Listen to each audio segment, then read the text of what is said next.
Sa video na ito, ituturo ko sa iyo ang pagtatanim ng luya sa inyong bakuran gamit ang sako. Sa panahon ngayon, mainam na kung may sariling taniman kang luya, para makatipid ka sa gastusin, tuwing kailangan mo ang luya.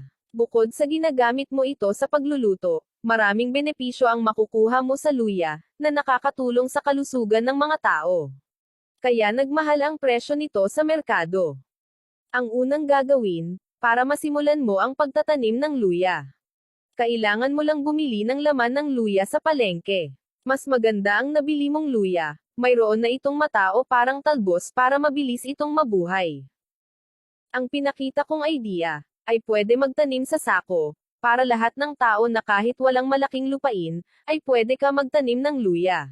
Lagyan mo lang ng butas ang sako, bago lagyan ng lupa, upang makadrain ang tubig tuwing kayo ay nagdidilig. Ang luya nabubuhay ito kahit anong klaseng lupa na inyong gagamitin. Sa mga walang lupa tulad ng nanirahan sa syudad, huwag kayo mag-alala, ang lupa pwede ninyo mabili sa Garden Shop, Lazada at Shopee.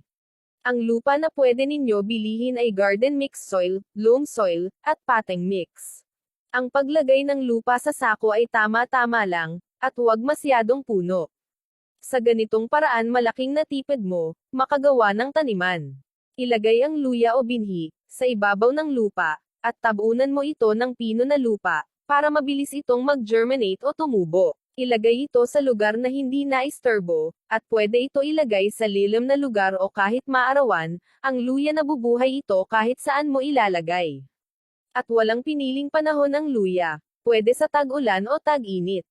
Ang paglagay ng tuyong dahon ng mangga, optional lang ito para dagdag proteksyon lamang ito, para manatili ang moisture ng lupa, at hindi madaling matuyo ang lupa.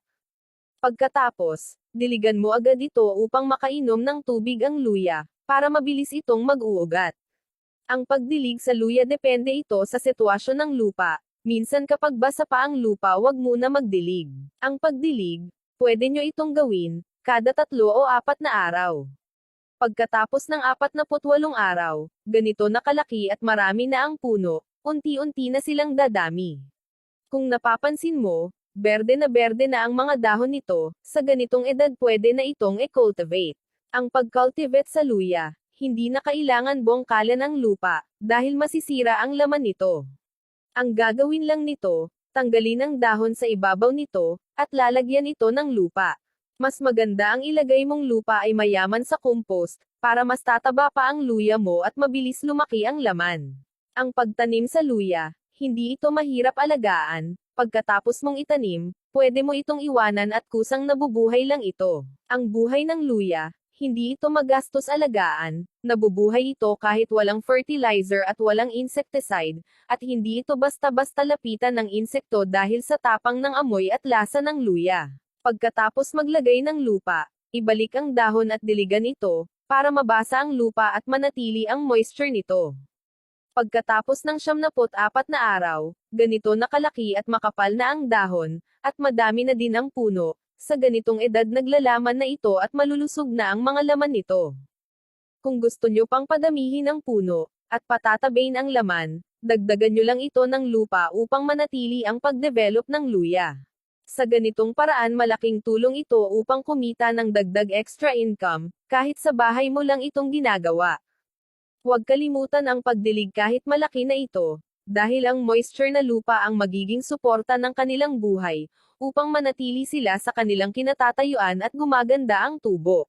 Pagkatapos ng 123 araw, ganito na ang hitsura, nagsimula na itong mag-matured, ibig sabihin nito pwede nang ma-harvest.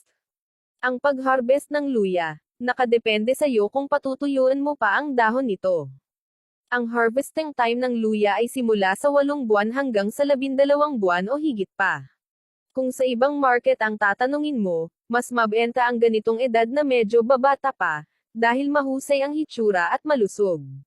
Mas nakaka-attract ito, sa mga namimili dahil sa kinas ng balat ng luya, kaya mas mabilis mabenta ang ganitong hitsura.